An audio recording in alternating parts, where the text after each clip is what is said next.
Like, I got you. Yeah. Well, I mean, Yeah. performers can't perform without the backstage. I tell my students all the time, stay till the end of a movie. Not just Marvel movies when they're giving you the little heads up of what's happening next. Stay to the end of movies. You're gonna see all the credits. You will see the cast list. And then everybody else that made that movie possible. Yeah. And so when parents come to me and they're like, my kid wants to go into theater, what can they do? And I'm like, watch Anything. a Marvel movie. Anything. There's assistants to the assistants to the assistant. There's some guy on the movie that all they did every day was go get coffee. Yeah. That's what they did. And they're getting paid $50,000, $60,000 a year to run to Starbucks every day Yeah. for, Robert Downey Jr. They had like personal chefs, and then there was assistant to the personal chef. Mm-hmm. I was like, Yeah. yeah, just the Marvel movies, so I don't want to take credits. My daughter's boyfriend's dad is what's called a grip. And they basically, on movies, they reposition lights, they tape cable, they deal with a lot of the cable stuff and the lighting, but they're not lighting technicians. That's not Yeah. what they call them on movies. They call them grips because they're gripping everything. They just move everything. Right. They move everything. That's what he does. He worked on the Titanic. He worked on He all did these like movies, and he's on IMDb. I was like, what? And the kid that, he's 19, Yeah. he and Julia are dating. And I was like, this is your dad? And I pulled him up on IMDb and he goes, oh, I didn't know my dad worked on that movie. Oh, I didn't know my dad, because it's his dad's job. He's just like, he's off at a job. And he's at work.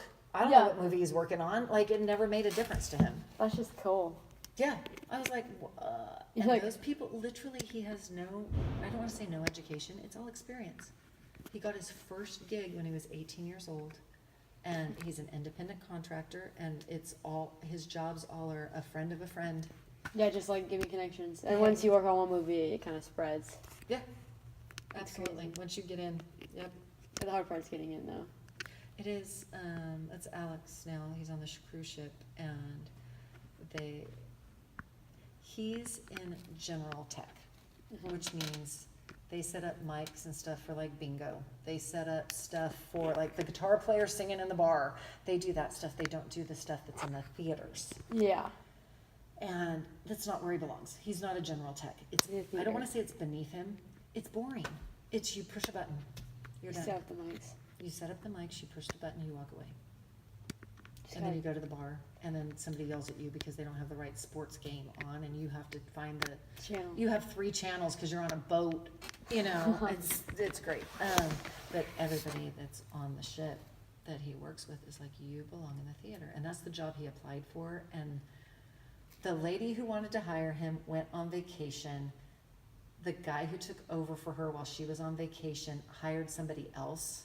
Oh. So when she came back, she still called Alex and got the interview and said, we actually have a general tech job coming up. If you wait for the next theater job, it's going to be 6 to 8 months. We have one coming up in the next few weeks. Yeah. And So he of was course like, he took it. okay, he took it. He's on the ship.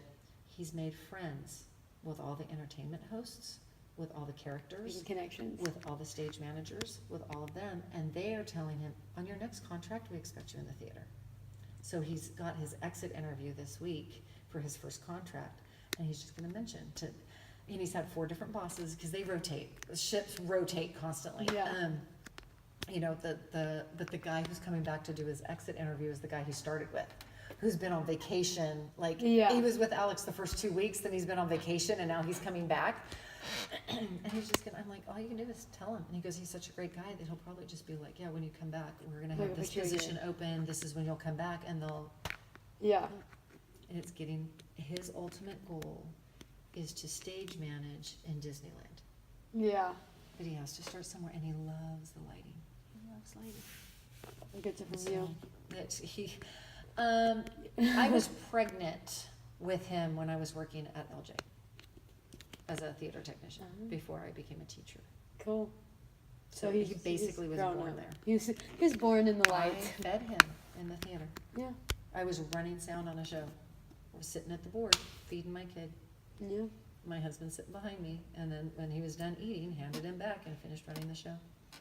And my Hey. boss was like, "Oh," and I'm like, You're like, what else you want me to do? "What do you want me to do?" You want to He's fire me? 2 Like, months old. What do you want me to do? It was great. It was awesome. that He is really doesn't cool. like me telling people that story. Don't worry. He's like, "Mom." Mrs. Moore's the only one reading my project, so No. So you're funny. totally fine. It's so funny. Okay. I think I answered your question. I'm not sure. Yeah. Lighting is awesome. I've done it forever. Yeah, cool.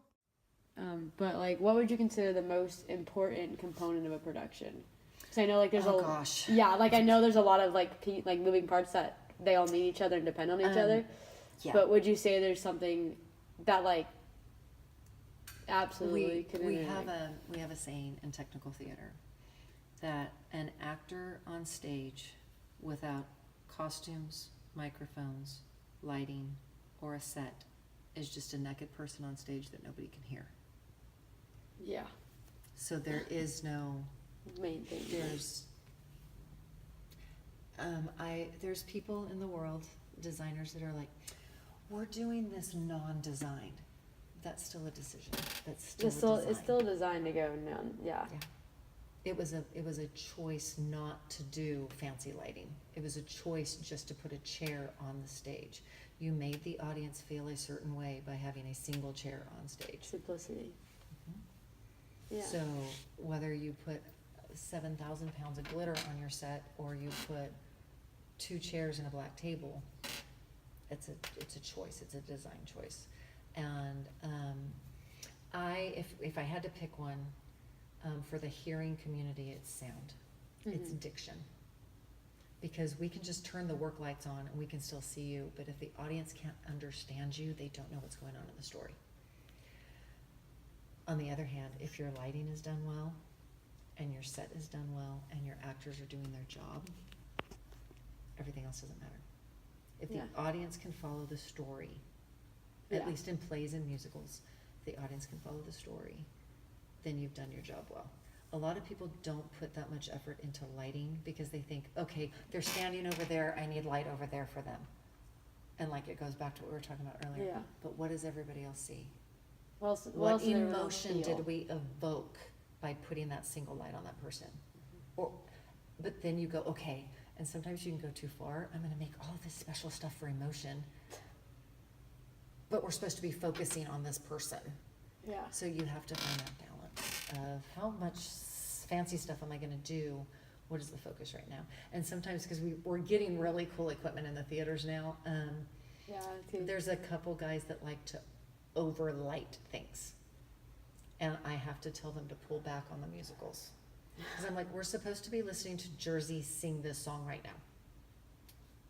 We don't need a bunch of moving lights, and we don't need a bunch of all this stuff. We need a spotlight on her and a little bit of light on everybody else, and let the girl sing. Yeah, let her That's voice. a design choice. I want the emotion to come from her. Yeah. So like all of the moving parts and stuff, they all kind of go from importance to not important, but like they change in variables of importance. Especially like if we're to talking about emphasize certain musicals things. and plays. It depends on the moment. Yeah. Does And that make what- sense? Yeah, like what you want to emphasize because like you always have that like the one thing that's kind of standing out and then Right. everything draws back, but it like supports it. So you have like your main character and then your supporting characters Right. on the technical theater, and they change depending on like what exactly you want to evoke with and your like message. choir shows are different than plays, are different than rock concerts. If we're at the beginning of the year and Mr. Carrillo's in the theater and he's doing like his pre-festival concert, we don't need lighting, like fancy lighting. We need to see their faces and they better sing. Yeah. Because this is about practicing for their competition. Yeah. And they're not going to judge based on the wrinkled dress in the front row. They're gonna base you on how you sound. So in that moment, what comes out of them is the most important. Yeah. And then, okay, can we see them? Okay, did you iron your crap, guys? Like, that always bugs me. Are you like, presentable? you don't look professional when you're up there all wrinkled, so. Yeah. It's hard because some directors will say this is the most important, and I just don't, it's too hard to separate. Yeah. I get that because there's a lot of just different important things. And they all kind of got to mix and mold together. They all have to go together. to create that. I will say this for me, as an audience member, I can forgive crappy lighting, and I can forgive if microphones are having an issue and there's diction, if set changes are good.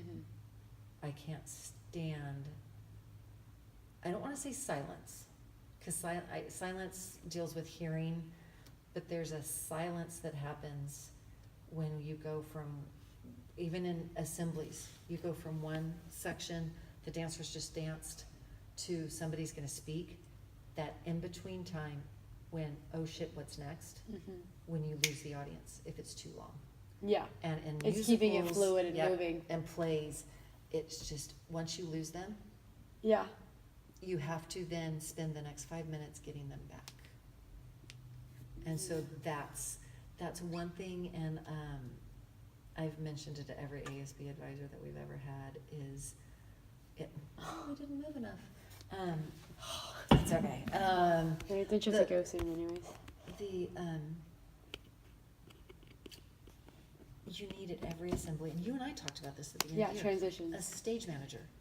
Somebody who's not the rally commissioner, somebody who's not in charge, somebody second in command that is, go lights, go sound, this is happening. Even though you run through it, you're the one running around going, okay, this is happening next. Where is this person? Are they lined up? Yeah. You're not paying attention to the assembly.